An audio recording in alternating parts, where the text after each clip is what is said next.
Assalamualaikum warahmatullahi wabarakatuh. Bagaimana kabarnya anak-anak? Oke, hari ini kita akan belajar lagi tentang IPA, besaran, dan satuan. Oke, pada pertemuan sebelumnya kalian sudah mempelajari tentang bidang ilmu IPA dan keterampilan proses IPA. Salah satu keterampilan proses IPA adalah mengamati. Nah, salah satu cara untuk mengamati adalah dengan kegiatan pengukuran.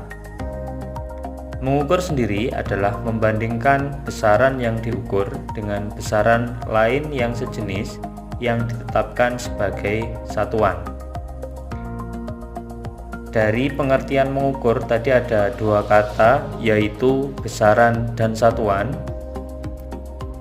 Untuk hari ini akan kita pelajari bersama-sama tentang besaran dan satuan terlebih dahulu sebelum masuk ke pengukuran.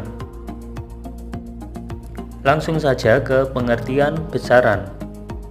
Mungkin dari beberapa dari kalian sudah pernah mendengar kata besaran, tapi tentunya itu bukan nama buah ya. Besaran yang kita bahas di sini adalah hasil pengamatan yang bisa diukur, atau beberapa buku menyebutkan besaran adalah sesuatu yang dapat diukur.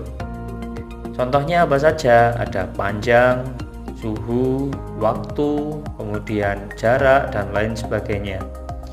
Untuk hasil pengamatan yang tidak bisa diukur, misalnya warna, kemudian tekstur, dan yang lainnya, berarti bukan termasuk besaran. Oke, lanjut.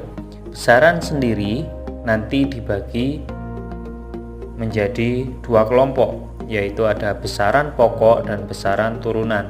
Yang pertama adalah besaran pokok. Besaran pokok adalah besaran yang sudah ditentukan satuannya. Jadi oleh para ahli sebelumnya besaran pokok ini sudah ditentukan satuannya. Jenisnya besaran pokok ada 7, yaitu panjang, satuannya meter, lambang satuannya m. Untuk besaran lain yang satuannya sama dengan meter, misalnya tinggi, kemudian jarak, kemudian kedalaman, dan lain sebagainya, asalkan satuannya sama sejenis yaitu meter, maka dia termasuk besaran pokok panjang. Yang kedua ada massa. Massa ini kalau bahasa Indonesianya umumnya disebut sebagai bobot. Satuannya kilogram. Beda dengan berat ya.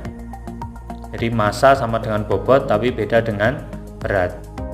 Kemudian yang ketiga adalah waktu, lalu suhu, kuat arus, intensitas cahaya, dan jumlah zat. Satuannya bisa dicermati sendiri. Berikutnya adalah besaran turunan. Besaran turunan adalah besaran yang diturunkan dari besaran pokok. Secara umum, jumlah besaran turunan lebih banyak daripada besaran pokok. Kalau besaran pokok tadi hanya 7, besaran turunan ini jumlahnya sangat banyak.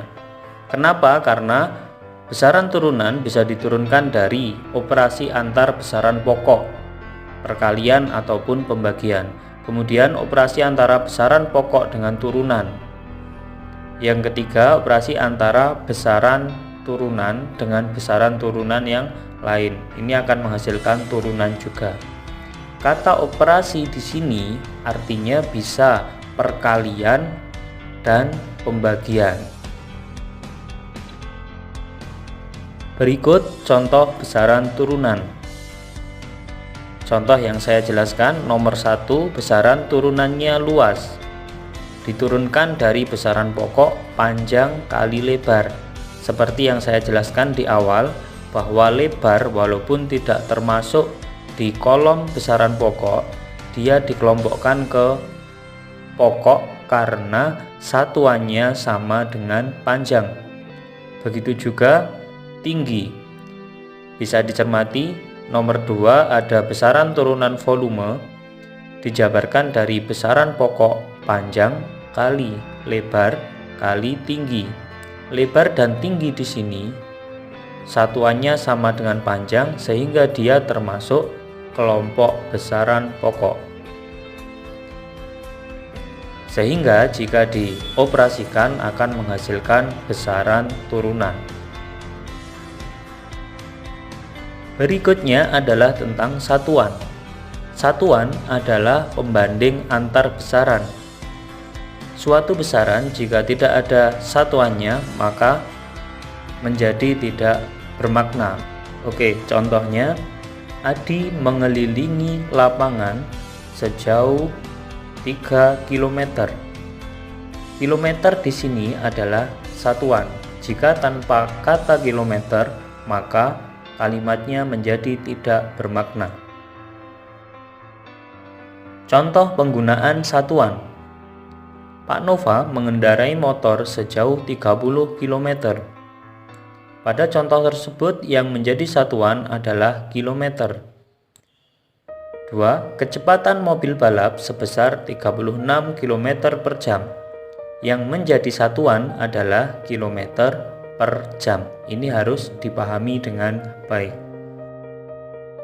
Oke, demikian yang bisa saya sampaikan mengenai materi besaran dan satuan. Apabila ada pertanyaan silakan dibalas di komentar ataupun di timeline kelas online. Terima kasih, sampai jumpa, tetap semangat. Wassalamualaikum warahmatullahi wabarakatuh.